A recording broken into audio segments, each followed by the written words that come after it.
Hi, welcome to my channel. I have just finished unboxing my summer cause box. Check out that video if you want to see a fabulous, happiness-inducing unboxing. So I thought I had the stamina and good mood after that to face my June Jewlybox. This is the first one in 3 months that has arrived without me having to call customer service asking why it was never sent out. And last month's was super duper disappointing. The quality was bad. The bag was a little sketchily put together in way of price information and so on and so forth. It just wasn't up to snuff. So I'm really hoping that June goes right back to making me happy and excited about this box again. So my little pink envelope has arrived in the mail. This is $19.95 per month plus $5 shipping and handling. So it is essentially a $25 box. You get a set of jewelry in your choice of metals. I opted for Surprise Me, so I get changing set colors every month. White gold / silver, yellow gold, rose gold, etc., etc. Let's see what we've got this time. Okay, again, it is super sticky. I'm going to have to cut my way into this, and I don't know what's going on with these mailers all of a sudden. Okay, well, I didn't have scissors to cut my way in, but I managed to make a little hole with my box cutter and tear my way in.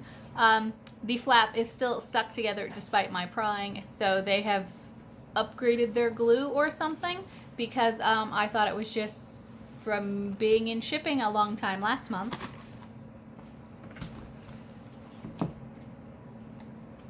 Okay, so the first thing I have received is actually a coupon code, and then there is the June Jewlybox postcard, which has some information about the items on the back. I will set that aside so as not to spoil the hopefully happy surprise.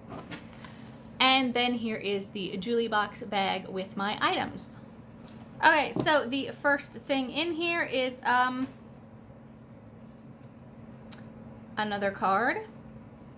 How to care for your Jewlybox jewelry. Yeah, try saying that 10 times fast. Extend the life of your jewelry by removing it while exercising, showering, swimming, and before applying any products such as perfume or lotion. It is encouraged to store your jewelry in your Jewlybox pouch while not wearing. Okay. That is all good common sense advice about how to make your jewelry look good. If you don't take this advice, you can usually just clean it. And if you have a collection of absolutely identical pouches to store your jewelry in, you are going to spend your entire time getting ready on a giant scavenger hunt. So that's kind of crappy advice. Reaching back in the bag again, hopefully I'm not going to find more paper. No, I don't know what I have. I have some geometric shapes. I'm going to dump them out and see if they turn into a piece of jewelry. Well, some earring backs fell out of here, so I assume there's some earrings once I get everything untangled. Okay, so we do have a fairly intricate piece of jewelry. It is very modern and geometric. I don't think I have actually seen something like this design. For some odd reason, I have 3 earring backs, 2 of which match each other and 1 of which does not. So, not quite the 2 sets of backs they usually send, but not the one from last time. But I do really like the look of these. Let me grab an alcohol wipe and I will pop them in. Okay, so here are the earrings in. I think this is a super unique and interesting design. I will totally be keeping these. The quality is very nice. They are well manufactured. There is no obvious seams or rough edges. They're not at all heavy. I can barely feel like I'm wearing them. So this is actually a pretty fabulous piece of jewelry. It is already better than last month's entire bag put together. So on that note, let's see what else we've got. Okay, so there is some sort of chain action happening. I think it's probably a necklace. Okay, so it is a necklace. It is little tiny fobs that are solid on the back and sparkly on the front. It is a very interesting little design. I am not wild about this lobster claw clasp. It feels really flimsy compared to their usual products. But it does do the job well enough at the moment. So here is the necklace. It is nice and sparkly. The length does hit just right, and you can make it a little longer or a little shorter because it does have that adjustable length of chain. So I do really like this. I think with the short necklace and the long earrings, it might be a little bit much in concert, but I don't really object to either piece individually. The if you'll excuse me, I have a barking dog who has clearly found a bunny out the window. Okay, so the bunny found the bird feeder, the dog saw the bunny, and much barking ensued. It may be going on some more because she likes to peek under the curtains even though I have now closed the window. But as I was saying, I do really like this necklace. It is not the most fabulous piece of jewelry ever, but it does seem to be reasonably well constructed, notwithstanding the flimsier than normal lobster claw clasp. And it does seem to be nice and attractive and interesting looking. So I'm going to take that as at least a small win. So our third and final item is, yes indeed, we have a bracelet. We have a bracelet I can't figure out how to open. Okay, that was excessively challenging. It has a little hinge on one side and it opens on the other, except the opening side also latches. For something I'm going to be putting on and off with one hand, that is excessively complicated, but moving on. It is nice and smooth on the inside. Unlike some of last week's jewelry, at least the construction appears good. It does just have these little tiny crystal chips periodically around the band. They are not particularly large or sparkly in and of themselves.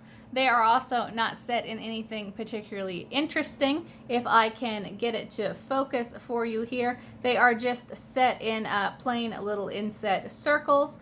So it's a little boring. It's a little more than I would expect for a nice basic staple piece of jewelry, and it's way less than I would expect for a statement piece. So I'm not sure what kind of sweet zone they're going for. It does open up all the way so that you can get it put on. Ooh, and I have just managed to pinch my wrist in the hinge. Okay, so when you get it mostly closed, you have to kind of manipulate the bracelet to get it to latch. Okay, so it is on. I may not be able to get it off again by myself. It is pretty small. I have really tiny wrists. A lot of the bracelets they send are actually too big to stay on my arm, so I'm not quite sure this is going to work for a large number of their customers. However, for myself, I like the fit. It is small. It does come all the way down on me without at any point looking like it is stuck on my arm. It also is in zero danger of falling off when latched, so it is basically a perfect size for me. Again, I got really tiny wrists. I'm not sure it's going to be a perfect size for a lot of people. So individually, however, I think each piece of jewelry is nice. It's wearable. It's a keeper. It is certainly head and shoulders above the mess that was in my May Jewlybox. So I can only hope that May was a total aberration and we are making our way back to some quality jewelry. Having said that, let me grab the card and we can see what they have priced these pieces at. Yes, there is still a barking puppy. Apparently the rabbit is not eating fast enough for her.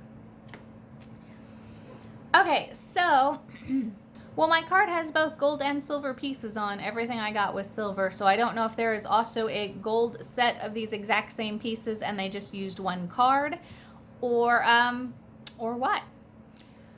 So the bracelet is the Bora Bora bracelet. It is valued at $39. And let me say, I am super happy to see actual valuations for the exact pieces I received on this card.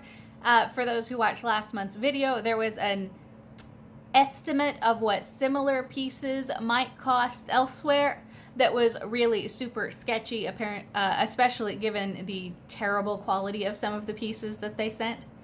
So I'm glad to see the pricing of the actual pieces back on the cards.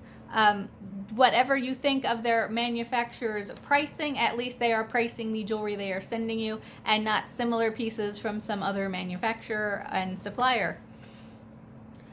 The necklace is the Maya necklace. It is valued at $24.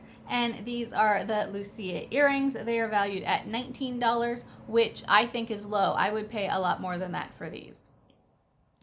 So the total value for this box is priced at $82. I think it's a little, well, I think it's a lot high for the bracelet.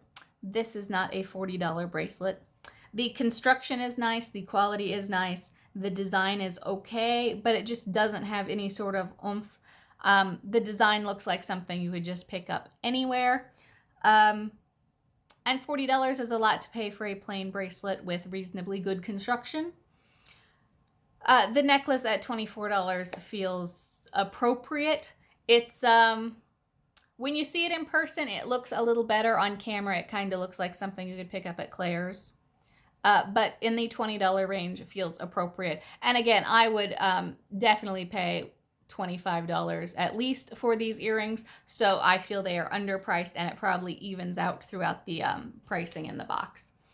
So unlike last month, I definitely feel like I got my money's worth out of this month's Jewelry box. I will be keeping all these pieces. Sorry, those of you who know me and are hoping to score some cast-offs.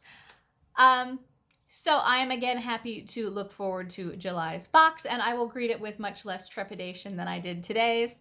If you want to see that unboxing or any of my other videos, go ahead, hit subscribe, come back and see me.